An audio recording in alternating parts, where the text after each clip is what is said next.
They never intended the story to survive.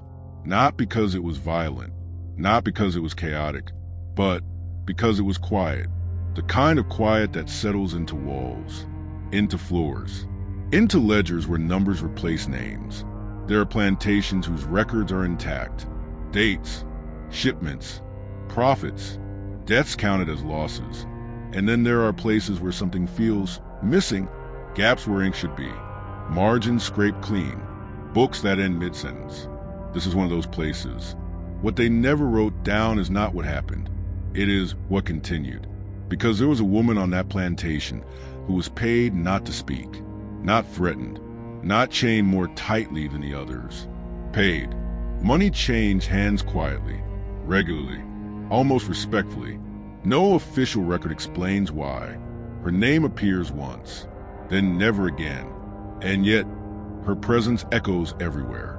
In the silence of testimonies that stop too early, in letters that mention her, then suddenly change subject, in the behavior of men who should have felt untouchable, but did not. Those who knew never spoke again, at least not in ways that survived. But silence has a texture, and this one was expensive. The plantation did not fear rebellion. It feared memory. They feared what she had seen, because some knowledge does not need be shouted. It only needs to exist, and she existed. At first, she was recorded like any other, an entry in a ledger, a valuation, a line item, no description beyond what was necessary to sell, insure, or deduct. But then the numbers around her begin to behave strangely. Payments appear that do not correspond to labor, expenses with no material return, small sums at first, then larger, not wages, not compensation, something else. What they never wrote down was why the plantation began paying her to stay silent, and more importantly, why the payments continued long after there was nothing left to hide.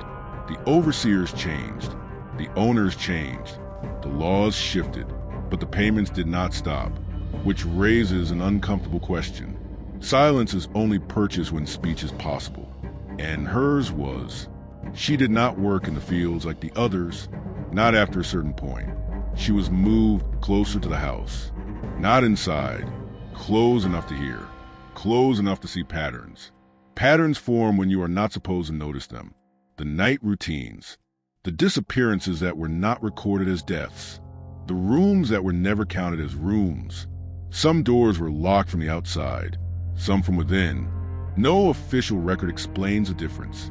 There are plantations where brutality was overt, documented, almost boastful. This was not one of them. This one believed in order, in appearance, in the illusion of benevolence. And illusions require maintenance. She became part of that maintenance. They told themselves she was harmless, illiterate, replaceable. They told themselves she did not understand what she saw. But understanding does not require language. It requires repetition. And repetition was constant. Every night, the same sounds. Every week, the same absences. Every season, the same quiet explanations. She was moved. He was sold. They were sent elsewhere. Elsewhere became a word, without a location. What they never wrote down is that she began to recognize the lie. And once recognized, it could not be unseen. The first payment was small, almost insulting. A coin pressed into her hand. A look that lingered too long.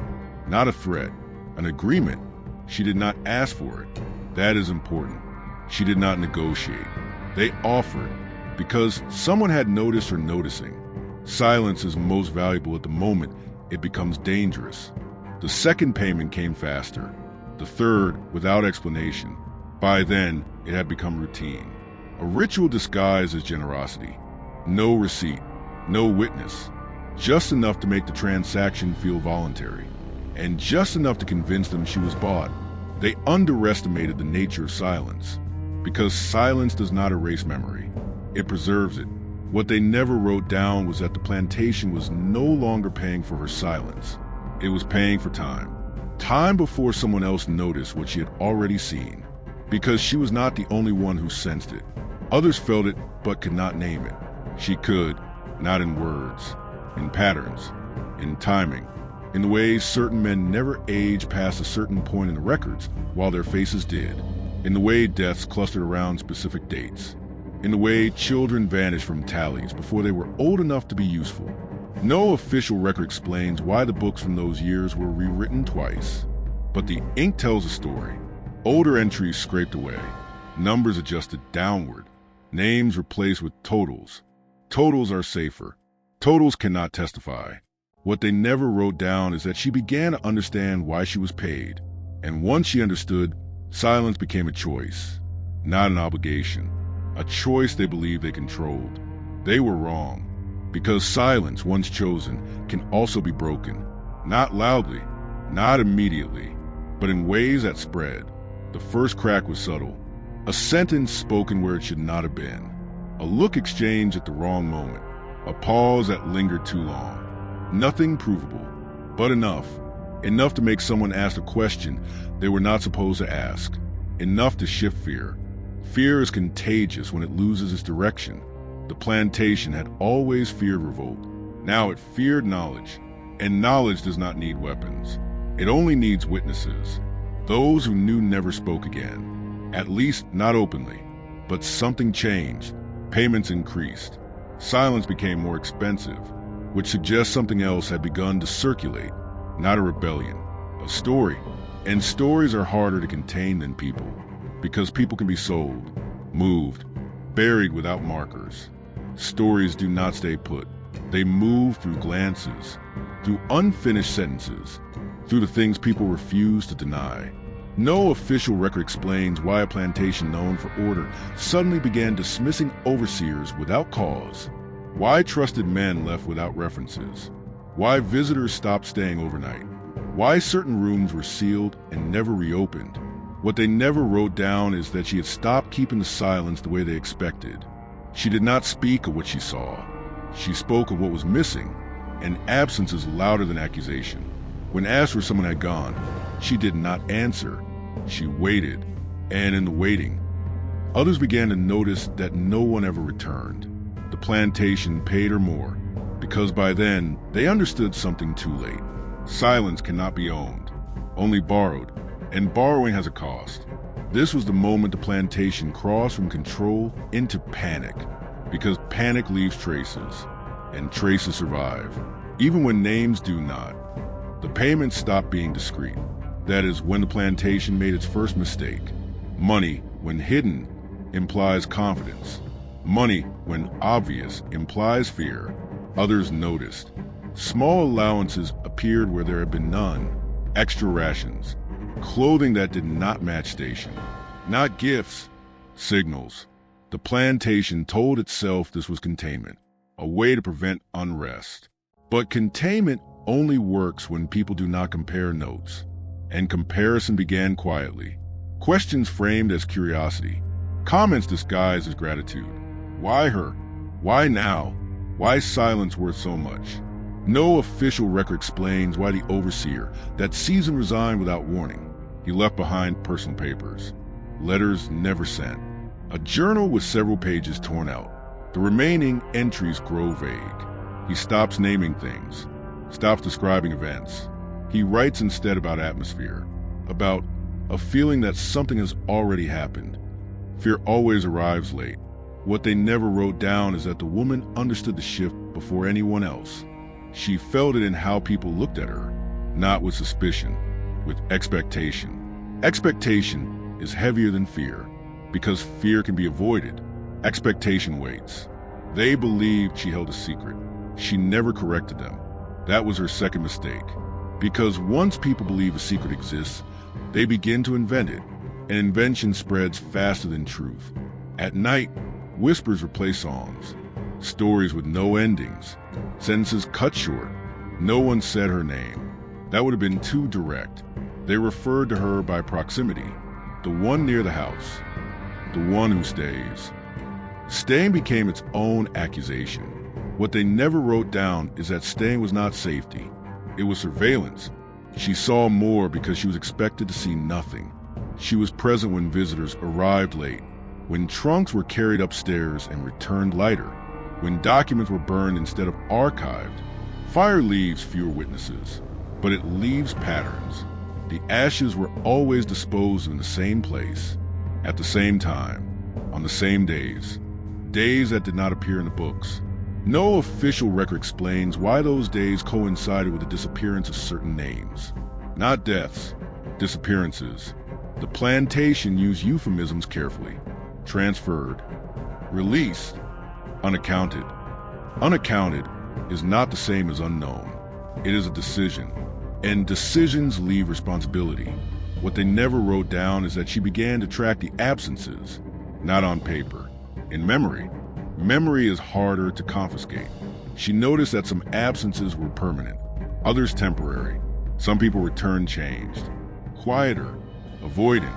They would not look at her, which told her everything. Silence between witnesses is louder than speech. The payments continued, larger now, more frequent. No condition stated. That was another mistake, because unstated conditions invite reinterpretation. She did not refuse the money. Refusal would have been dangerous. She accepted it without gratitude, without acknowledgement. That unsettled them. Gratitude reassures the giver.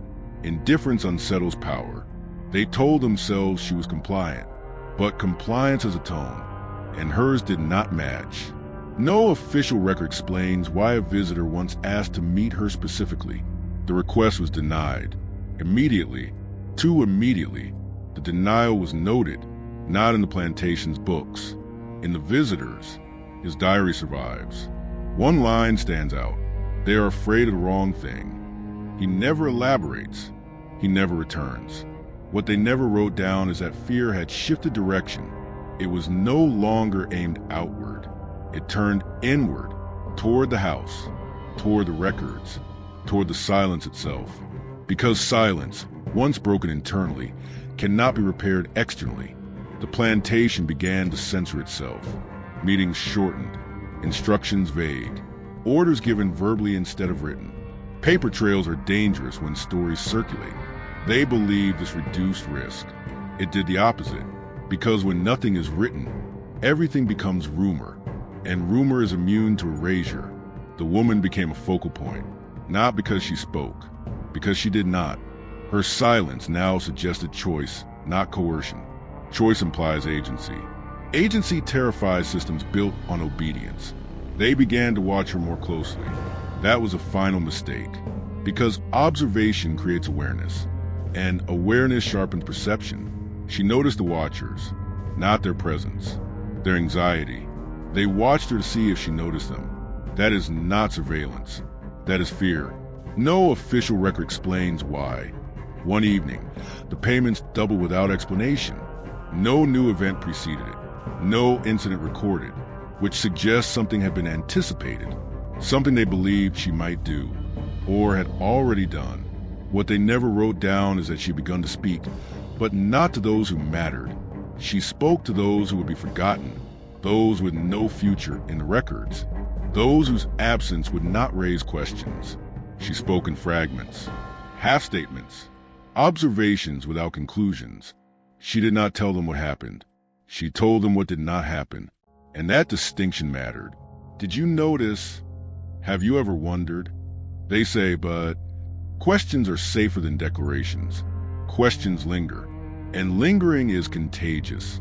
The plantation felt it, in the way people moved, in the way work slowed without instruction, in the way eyes followed doors instead of overseers.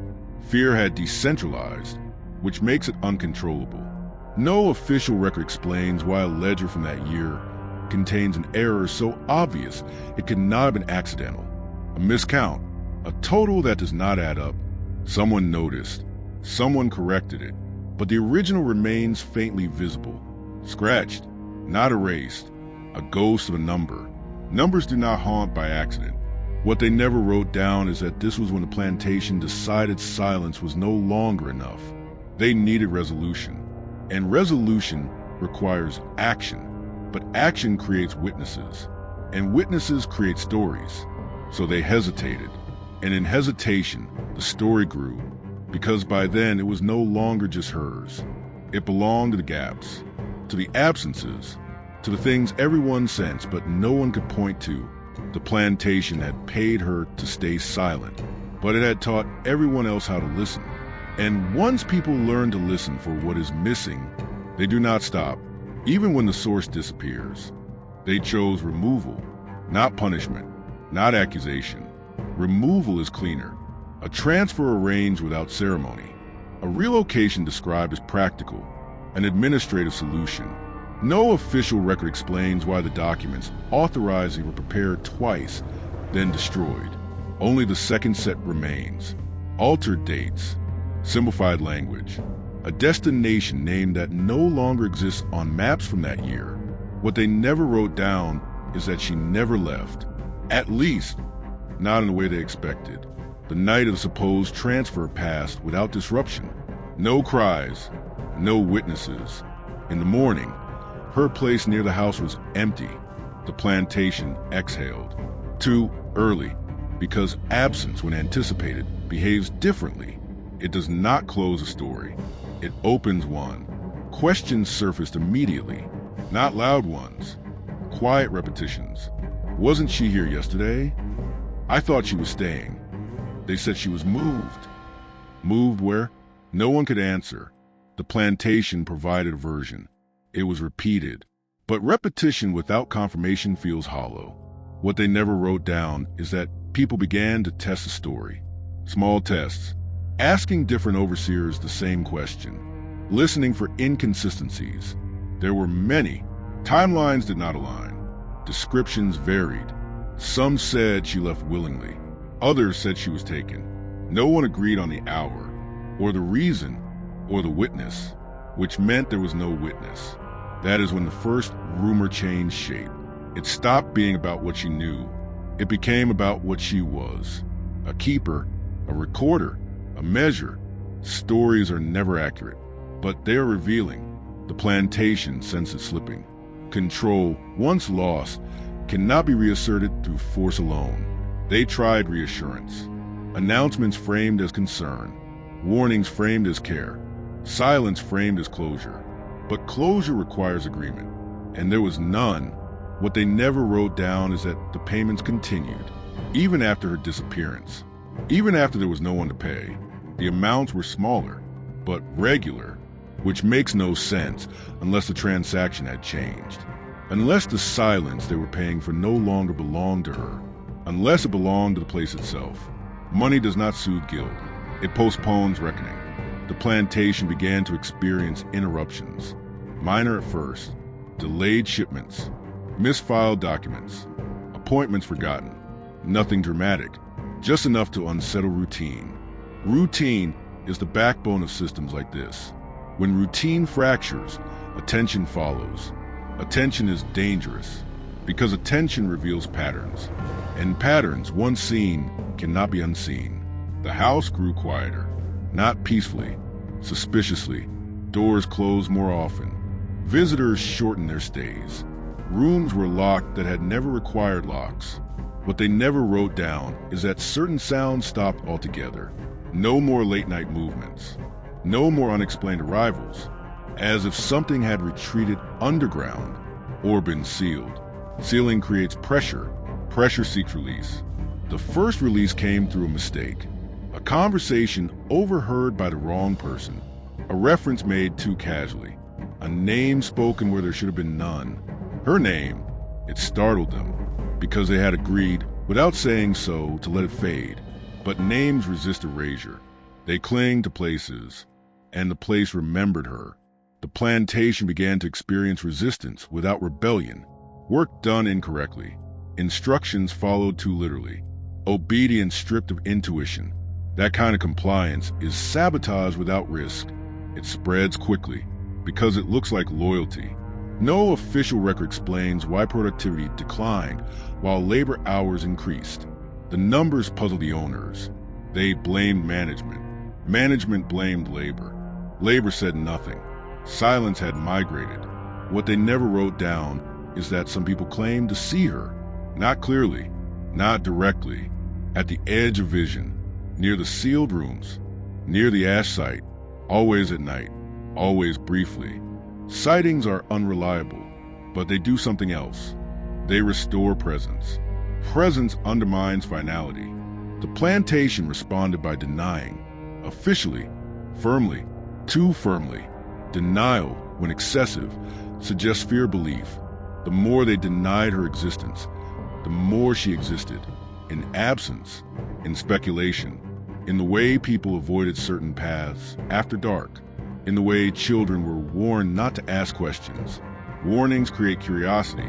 Curiosity survives. No official record explains why the plantation chapel was closed indefinitely. Repairs cited, structural concerns. But no work was done. The doors remained shut. Something about that space had changed. Places absorb events, even unrecorded ones, especially unrecorded ones. What they never wrote down is that the plantation had begun to turn inward on itself. Owners arguing with overseers. Overseers distrusting clerks. Clerks altering records without instruction. Each layer doubting the one above. That is not collapse. It is decay. Decay is quieter. It leaves fewer witnesses, but it leaves longer consequences. One evening, a fire was reported. Small, contained, no damage recorded. But ashes were found in a different place the next morning. That matters, because rituals do not change locations without reason. Something had been moved, or something had moved itself. No official record explains why the ash site was later abandoned. No explanation given, just avoidance. The plantation adapted. It always had. But adaptation requires acknowledging change, and they refused, which meant the change continued unobserved, unmanaged, unpaid. What they never wrote down is that the woman had not been the source of the story. She had been the container.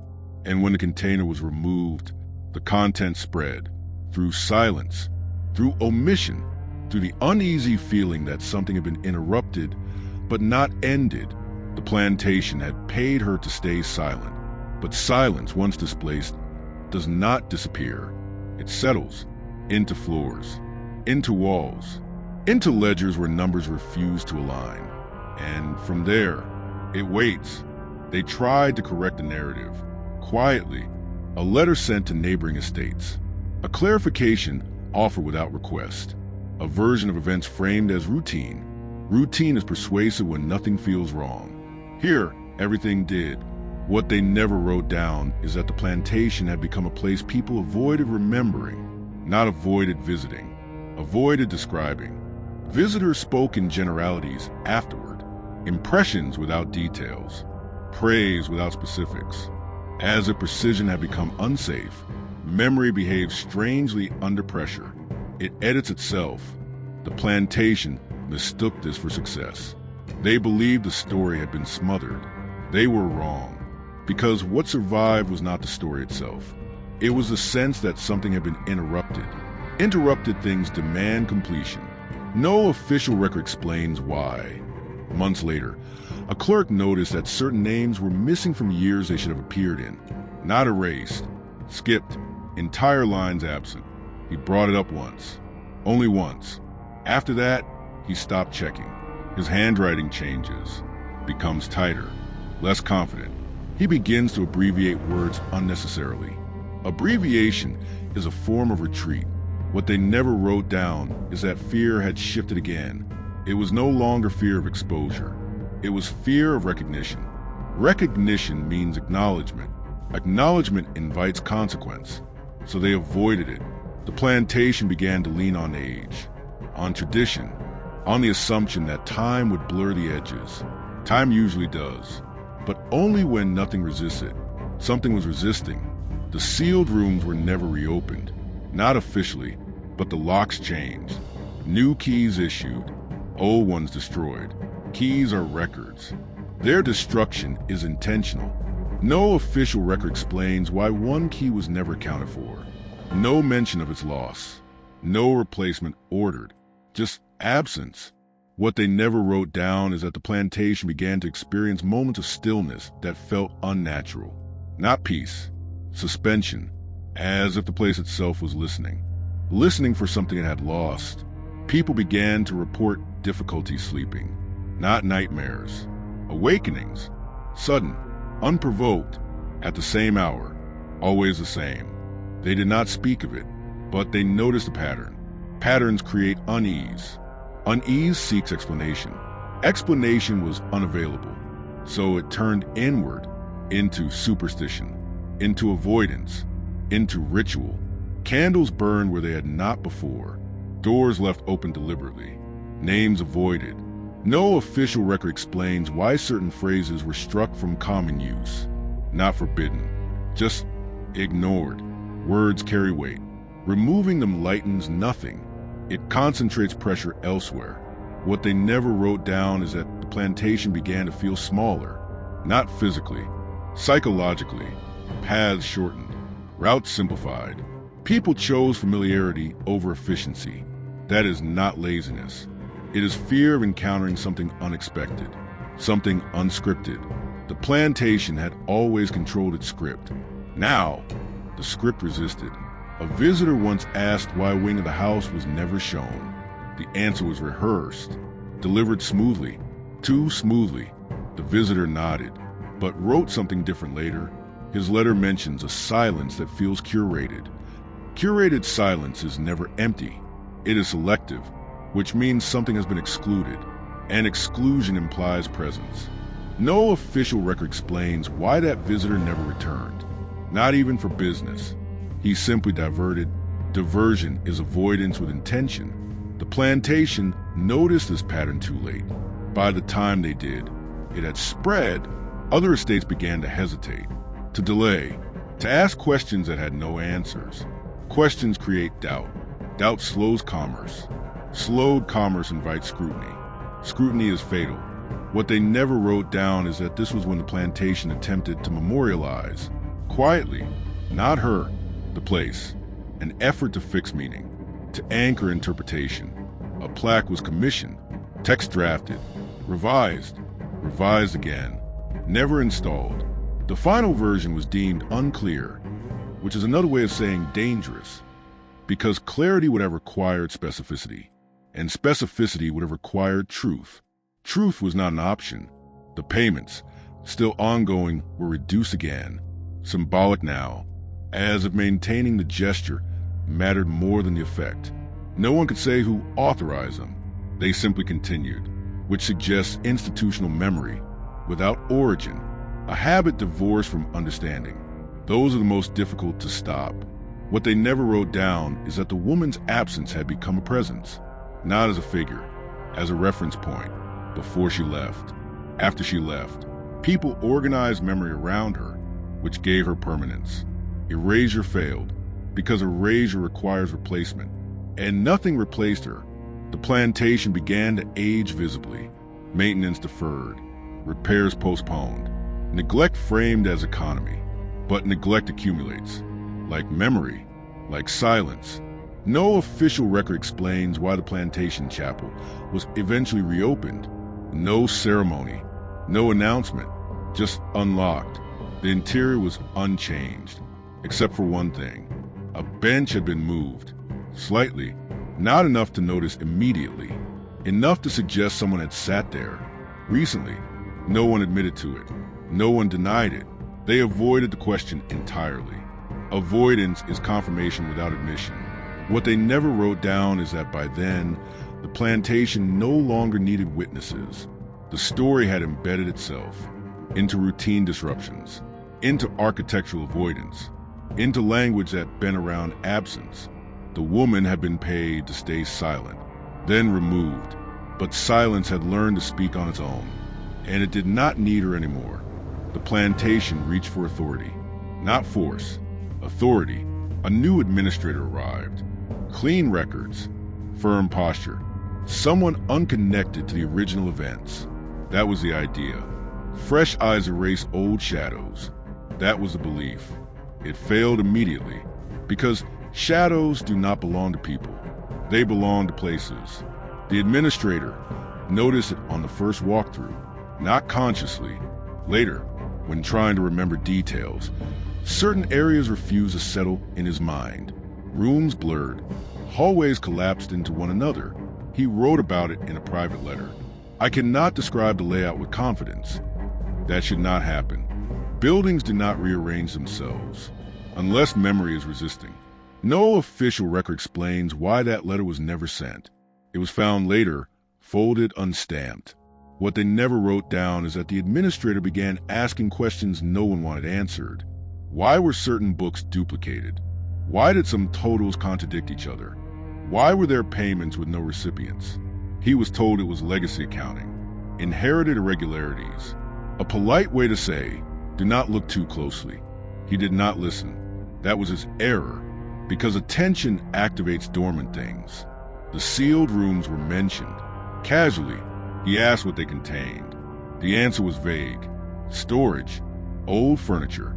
He asked to see them. The request stalled. Delays layered upon delays. Eventually, he was told the keys were missing. That answer arrived too quickly, which meant it had been prepared. No official record explains why the administrator requested a new set of keys, or why that request was denied. Denied, not postponed. Denied. Authority challenged is authority exposed. The plantation felt it, not as rebellion, as unease, because the questions were returning. And this time, they came from above. What they never wrote down is that the administrator began experiencing the same awakenings, the same hour, the same sudden certainty that something had been interrupted mid-action. He could not describe it. He stopped trying. Descriptions make things real. Instead, he altered procedures, small changes, audit scheduled, inventory reconciled, routine applied aggressively.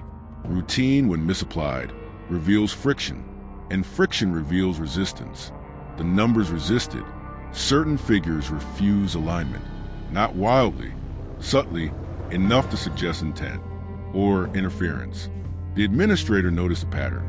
The discrepancies clustered around a specific period, the period of her disappearance.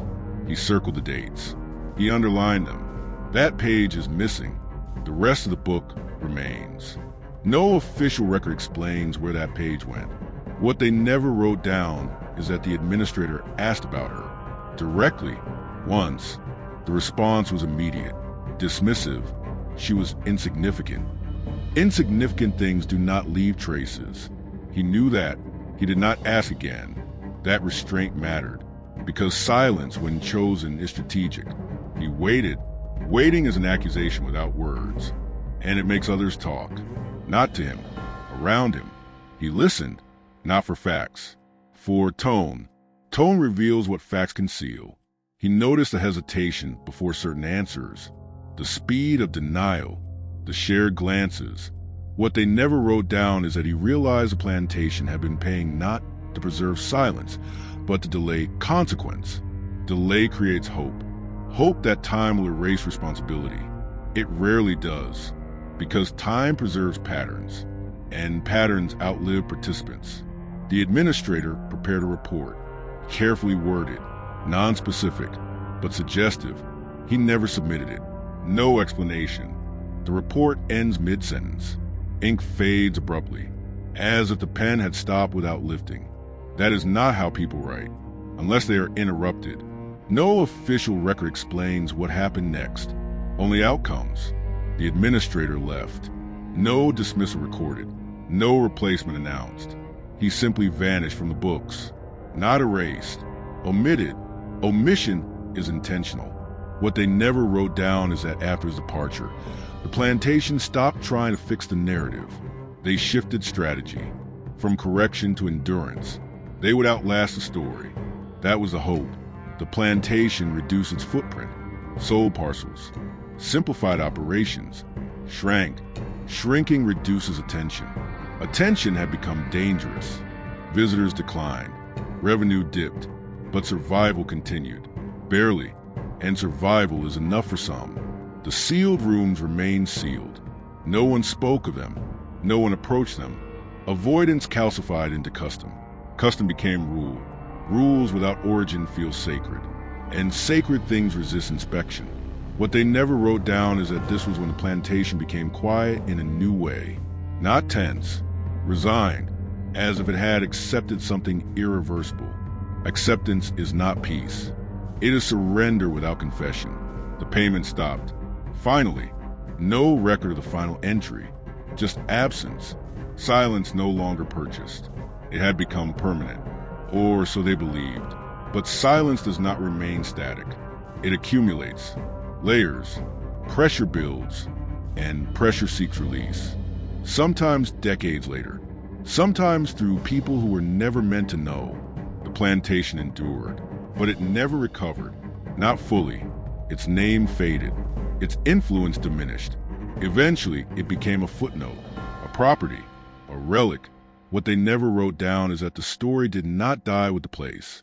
It detached and moved through memory, through rumor, through the discomfort people felt when passing near. Discomfort does not require explanation. It requires resonance. And resonance does not fade easily. We are approaching the rupture, the moment where everything believed to be contained reveals its true shape. Time did what they hoped it would do. It blurred faces. It erased names. It softened edges.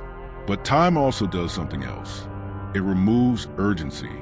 And when urgency disappears, curiosity becomes dangerous. Because curiosity does not rush. It lingers. Years passed. Ownership changed. Boundaries shifted. The plantation lost its function before it lost its structure. Fields returned to quiet. Buildings repurposed, then neglected. Silence thickened. What they never wrote down is that silence ages. It deepens. It becomes noticeable only when disturbed. The disturbance came from someone with no stake in the past. No inheritance. No loyalty. A surveyor. He was hired to assess the land. Nothing more. He walked the perimeter, measured distances, marked boundaries, routine work, until the numbers failed to align. Distances shortened inexplicably. Angles refused consistency. He recalculated. Again, the error persisted. Not large enough to matter, large enough to notice. What they never wrote down is that he began to feel watched, not by presence, but by expectation, as if the land anticipated something from him. He dismissed it. People always do, until repetition forces reconsideration. The surveyor requested access to the main house. It was granted, reluctantly. He noticed immediately that certain rooms were excluded from the assessment, not forbidden, just omitted. He did not press. Instead, he adjusted his route. Adjustment revealed something else.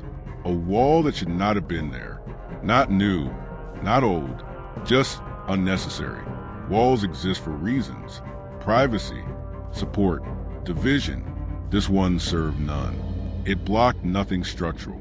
It hid nothing obvious, which means it hid something intentional. What they never wrote down is that the surveyor asked about renovations. He was told the wall had always been there. That answer was wrong. He knew, because the material did not match the rest. Different mortar, different wear. Time had not touched it the same way. That wall was younger, but not recent. Old enough to be forgotten, young enough to matter. He made a note. That note survives. It is mundane. Interior inconsistency.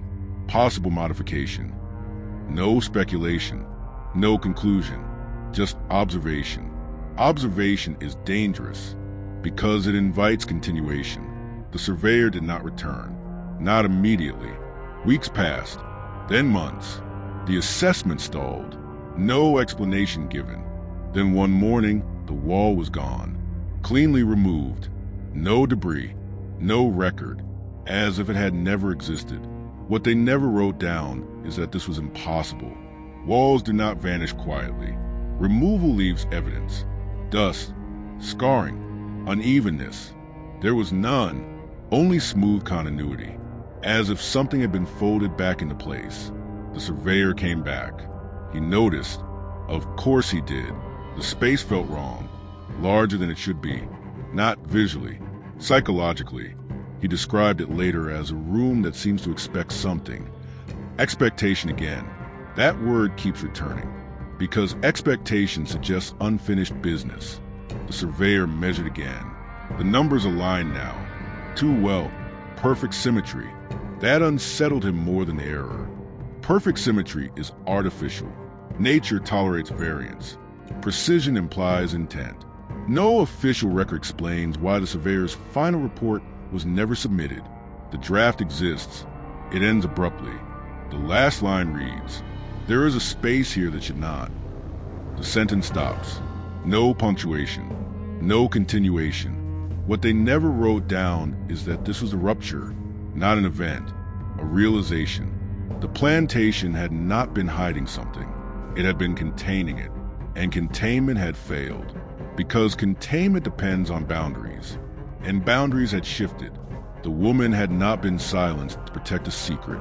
She had been silenced to protect a structure that required belief, compliance, unquestioned routine.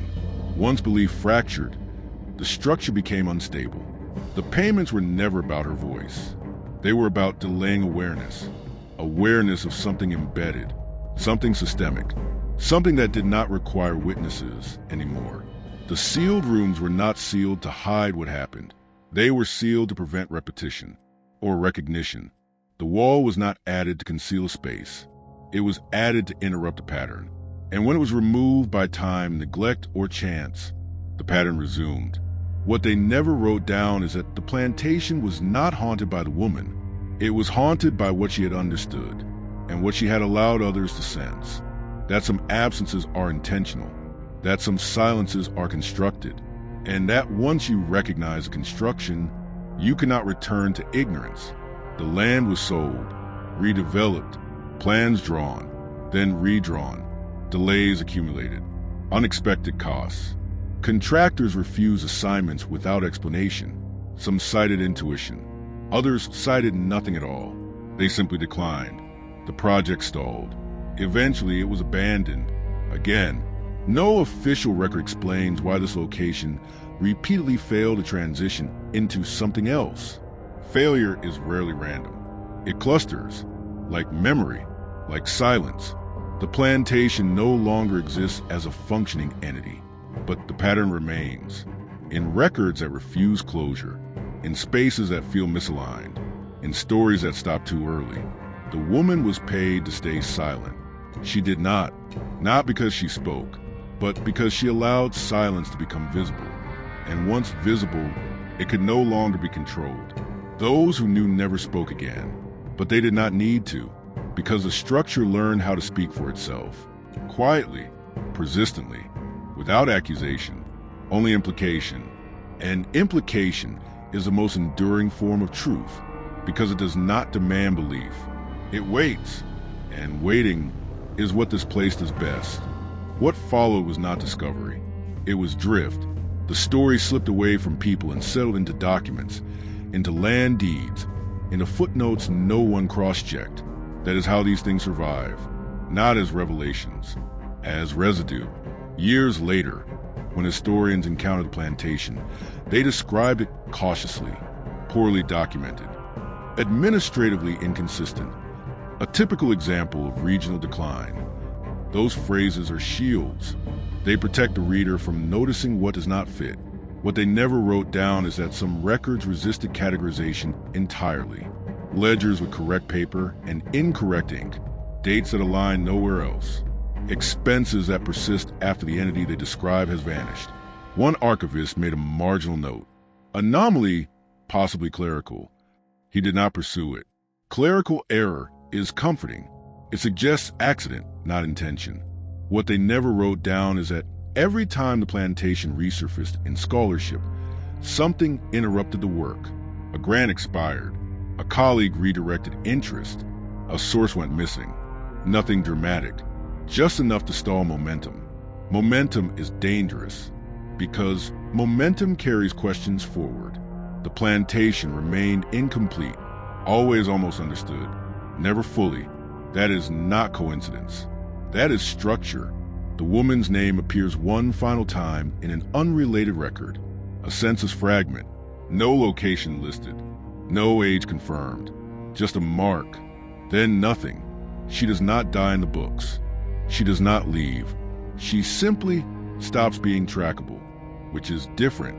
Deaths close narratives. Disappearances keep them open. What they never wrote down is that this openness infected interpretation. People sensed something unresolved. They wrote around it, avoided it, defined the plantation by what it lacked. Lack became its identity. Silence became its signature. Over time, silence loses specificity. It becomes atmosphere. Visitors describe the area as heavy, not threatening, just weighted, as if something was still being held. Held back, the structure did not collapse. It stabilized around absence. Absence became load-bearing. That is the danger of erasure. Remove too much, and what remains begins to carry meaning it was never designed to hold. The woman had understood that. Early, she saw that the plantation's greatest vulnerability was not exposure. It was dependency. Dependency on silence. Dependency on unasked questions. Dependency on the belief that some things could be removed without consequence. They paid her to stay silent. They removed her when payment was no longer enough. But the silence did not belong to her. It belonged to the system. And systems do not forget. They adapt. They encode. They wait. That is why no official record explains what truly happened there. Because explanation would require acknowledgement, and acknowledgement would collapse the structure. So the story remains suspended, incomplete, uncomfortable, unfinished. Those who knew never spoke again, not because they were silenced, but because they understood something too late, that speaking was unnecessary. The plantation had already learned how to remember without witnesses. And once a place learns that, it does not need voices. It only needs time. And time is patient, very patient. The land still exists, not as it was, but not entirely free of it. Some absences cannot be reclaimed.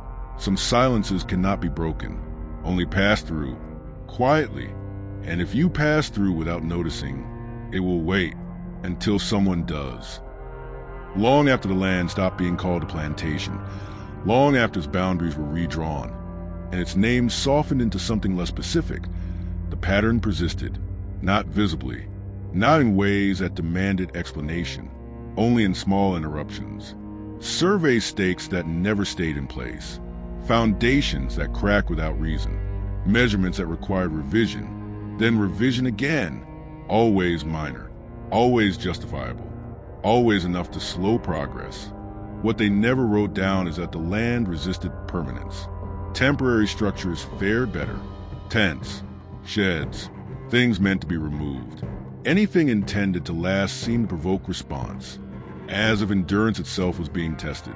People who worked there described an unusual fatigue, not physical, mental, a difficulty concentrating, an urge to leave tasks unfinished, to postpone, to defer. Deferral became habit.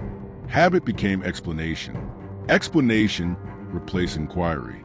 Inquiry is the real danger, because inquiry reconstructs what silence dismantled. One researcher, decades later, attempted to compile a comprehensive account, not of events, of absences.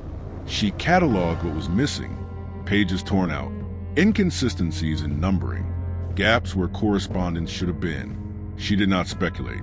She simply assembled a pattern. That alone was enough. Her work stalled, not censored, delayed. Peer review took longer than expected. Archives limited access unexpectedly. Appointments rescheduled indefinitely. She described the experience as administratively exhausting. Exhaustion is effective. It makes curiosity feel irresponsible. She eventually published a partial analysis. It contained no accusations, only observations. It was ignored, not attacked, ignored. Silence adapting again. What they never wrote down is that ignoring is not dismissal. It is containment. And containment always fails eventually, because patterns leak. The woman's silence had not erased anything. It had taught the system how to behave when questioned, deflect, delay, diffuse, never denied directly, never confirm, let attention dissipate. The system learned well, but learning leaves traces. Traces are what remain when memory fails. The land became a trace. So did the records. So did the gaps that aligned too neatly. What they never wrote down is that the plantation was not unique. Others existed. Places where payments were made for silence. Places where names vanished mid-ledger. Places where records grew vague around specific years. This one was simply better documented in its inconsistencies, which made it harder to resolve, harder to forget. Over time, the story became abstract, no longer about a woman, no longer about a place, about a mechanism. How silence is produced, how it is maintained, how it migrates when disturbed. The woman had never been the source. She had been the first variable to notice the system malfunctioning, and systems punish variables, quietly, efficiently, without spectacle. That is why there is no moment of violence in the record, no dramatic confrontation, no singular event to point to, only accumulation, pressure without release, silence without end. What they never wrote down is that this is more disturbing than brutality, because brutality leaves evidence. Silence leaves structure, and structure persists. The plantation paid her to stay silent, then removed her, but by then, silence had already learned how to function independently. It no longer required payment. It required only compliance. And compliance had been normalized long before she arrived. She merely exposed it, not by speaking, by staying, by observing, by refusing to perform gratitude, by allowing others to sense that something was being managed. And management implies fear. Fear implies weakness. Weakness spreads. The system adapted. But adaptation is not resolution. It is postponement. And postponement accumulates debt. The debt remains unpaid. You can feel it in the way the story refuses closure, in the way it cannot be told cleanly, in the way every attempt to summarize it feels incomplete.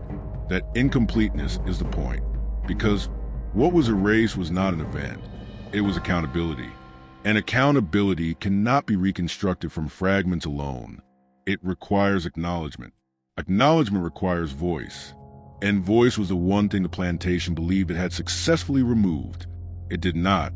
It only displaced it into patterns, into land, into records that never quite make sense, into the quiet discomfort people feel when reading them. The woman disappears, but the silence does not.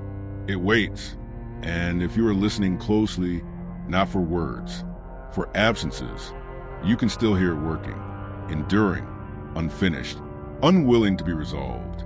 Those who knew never spoke again. They did not have to. The structure remembers for them, and it is still remembering now.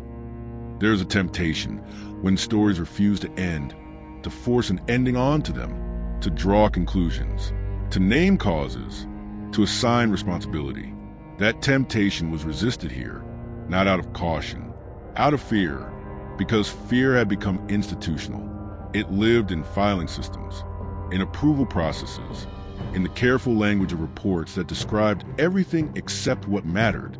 What they never wrote down is that the plantation's final legacy was not economic. It was procedural, a way of handling discomfort, a method for managing knowledge without acknowledging it. That method survived, longer than the buildings, longer than the families who once owned it, longer than the labor system that made it profitable. The woman's silence was never broken because it was never absolute. It was porous, and through those pores, understanding seeped, slowly, unevenly, enough to prevent forgetting, not enough to provoke action.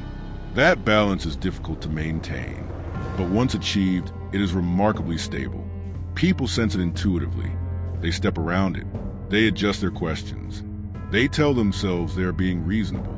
That reasonableness is a final defense of silence.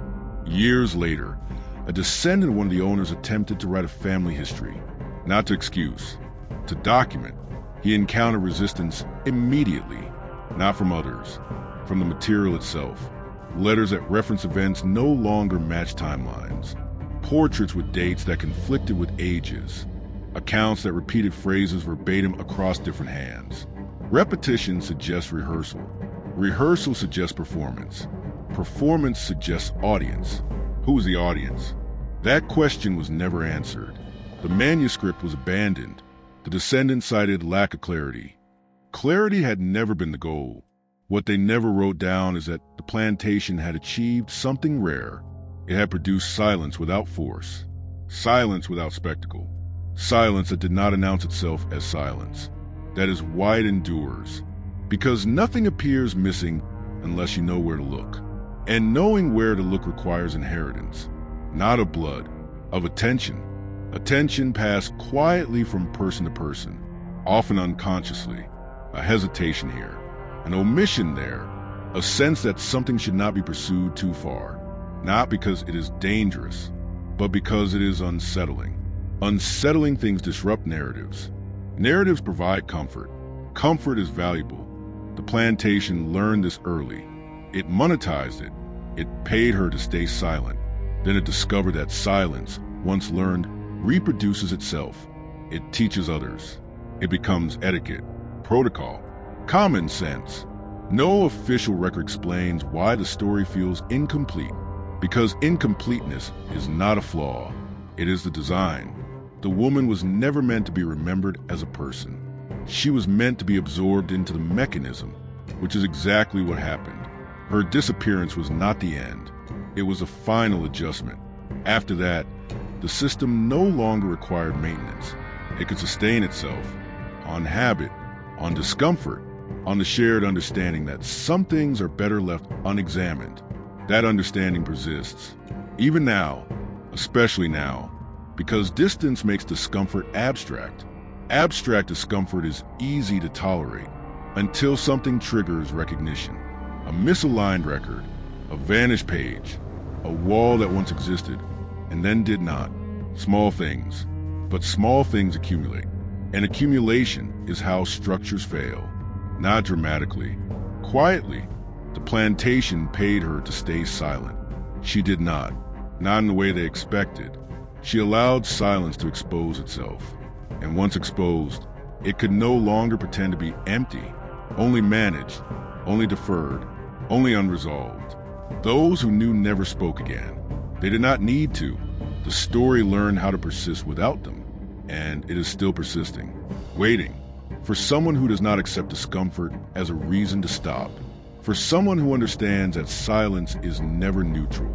It is engineered, maintained, inherited, and once you recognize that, you cannot unrecognize it. That is the final unease this story leaves behind. Not what happened, but how easily it was allowed to continue. Without voices, without records, without endings, only with time. And time, as this place demonstrates, is more than enough. Nothing dramatic ever followed. No exposure, no reckoning, no final discovery that resolved the tension. That absence is intentional, because resolution would have required agreement that something had occurred. And agreement was the one thing the plantation successfully prevented. Instead, what followed was normalization, the most effective outcome. Silence became background, like humidity, like age, something you adapt to without noticing. People stopped asking why certain archives felt incomplete. They stopped remarking on the same inconsistencies, appearing again and again. Repetition dulls curiosity. Curiosity dull becomes habit. Habit becomes inheritance. What they never wrote down is that this inheritance passed invisibly, not through stories told aloud, through what was not said, through pauses when questions arose, through guidance framed as professionalism, through the quiet suggestion that some lines of inquiry were unproductive. Unproductive is a powerful word.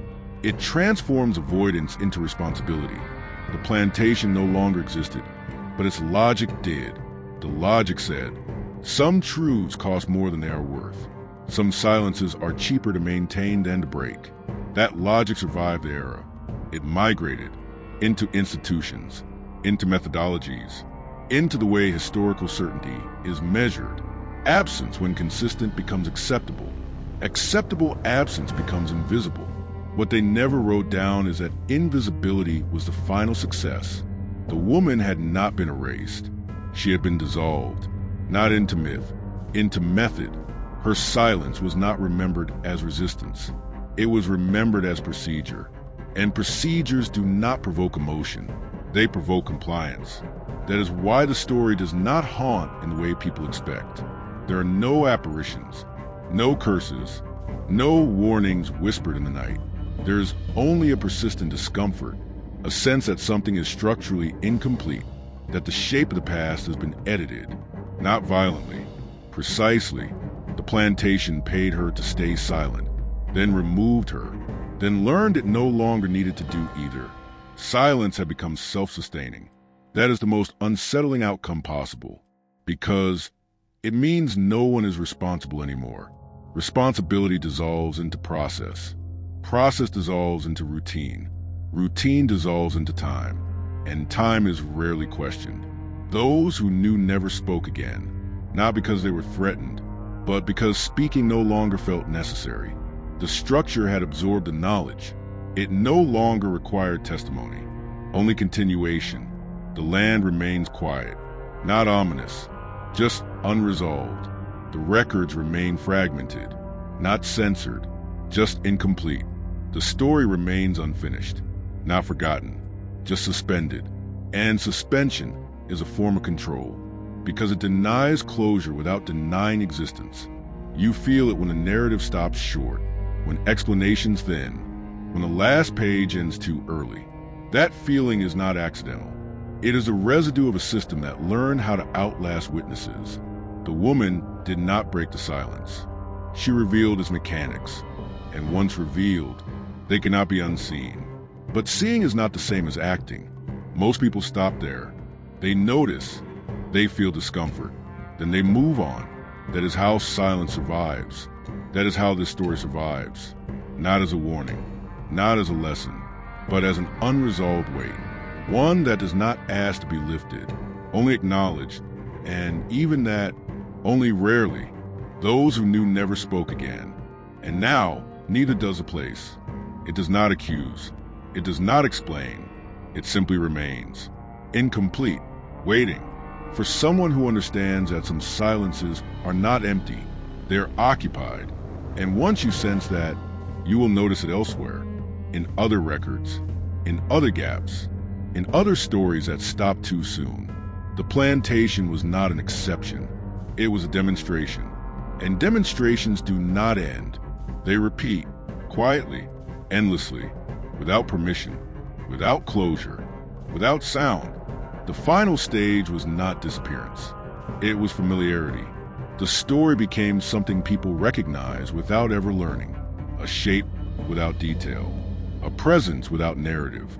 When familiarity sets in, resistance ends. People stop asking why and begin accepting that. That acceptance is the most efficient form of silence. What they never wrote down is that at some point, the plantation stopped being remembered as a site of labor or ownership at all. It became remembered as a complication, a place where things were unclear, where records were unreliable, where certainty was difficult. Those words replace history, and words matter. They frame expectation. When expectation is lowered, inquiry weakens. Inquiry weakened becomes optional. Optional becomes avoidable. Avoidable becomes absent. This is how something vanishes without ever leaving. The woman had understood this before anyone else. She understood that speaking would localize the danger. It would make it manageable. Silence, when handled correctly, does the opposite. It spreads. It decentralizes. It embeds. They paid her to stay silent because they believed silence was empty. She knew it was not. Silence is a medium. It carries. It preserves. It transmits without trace. What they never wrote down is that once silence becomes medium, it no longer belongs to individuals. It belongs to systems. And systems do not confess. They normalize. Over time, the plantation was referenced less and less. Footnotes shortened. Mentions reduced to a sentence, then a phrase, then nothing at all. But the pattern it produced continued to surface elsewhere. Other sites, other records, other inexplicable gaps that aligned too neatly to be random.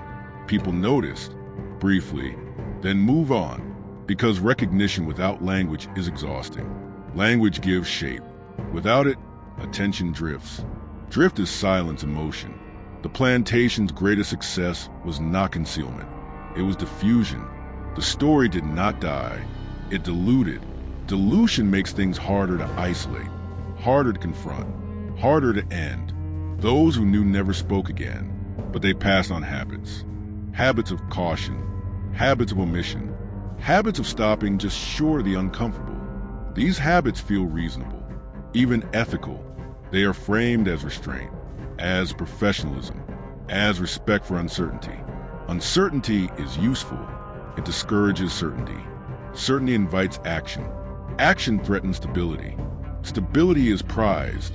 The plantation understood this intuitively. That is why it paid for silence instead of enforcing it. Payment implies consent. Consent implies legitimacy. Legitimacy masks fear. Fear is what was really being managed. Fear of recognition. Fear that someone would realize the system depended on not being seen.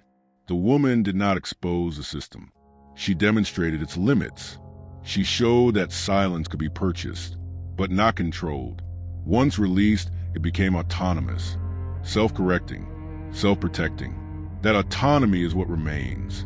Not her, not the plantation, not the specific events that occurred there, only the mechanism, still functioning, still unresolved, still effective.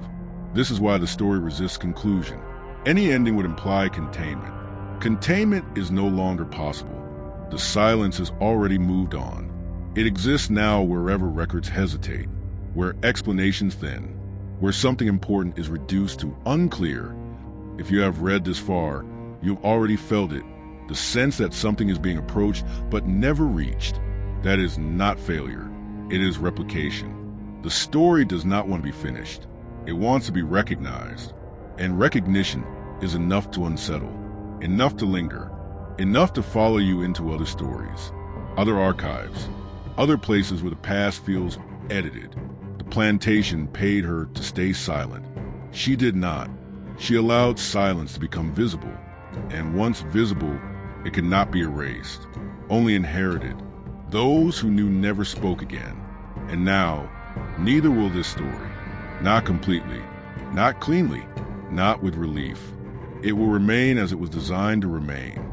Open, unresolved, and quietly present, like a pause that lasts too long, like a sentence that stops just before it tells you what you already know.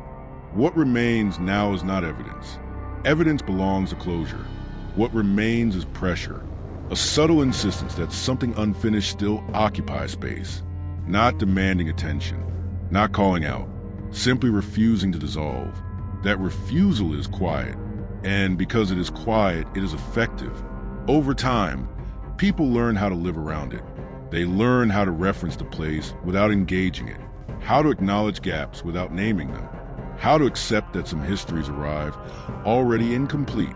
This acceptance was framed as maturity, as realism, as respect for complexity. What they never wrote down is that complexity was not the obstacle. Fear was. Fear of seeing how easily silence had been engineered. Fear of recognizing how willingly it had been inherited. The plantation no longer exists in any meaningful sense, but its logic does. That logic appears whenever absence is treated as neutral, whenever omission is excused as limitation, whenever silence is mistaken for peace. The woman disappears completely from the record, not even as a rumor, not even as a footnote. That is not accidental. She was never meant to be remembered as an individual. She was meant to be absorbed into functions she revealed. Once absorbed, she became unnecessary. That is the final cruelty of systems like this. They do not need to destroy what exposes them. They only need to learn from it. The plantation learned. It learned that silence could be shaped, that it could be purchased, then taught, that it could be made habitual. And once habitual, it no longer required enforcement. It required only time. Time did the rest. The story thinned, details dissolved, specifics evaporated. What remained was tone, a heaviness, a hesitation, a sense that something had been decided long ago without announcement. You can feel it when narratives end too neatly, when explanations stop just short of implication, when records acknowledge gaps without curiosity. Those are not accidents. They are descendants. Those who knew never spoke again. But what they knew did not vanish. It adapted. It settled into method, into process, into the shared understanding that some things are not pursued because pursuing them feels inappropriate. Inappropriate to whom? That question is rarely asked, and that is the point. The plantation paid her to stay silent. She did not. She stayed. She watched. She allowed silence to reveal its weight. And in doing so, she changed the shape of what followed. Not dramatically, not visibly, but permanently.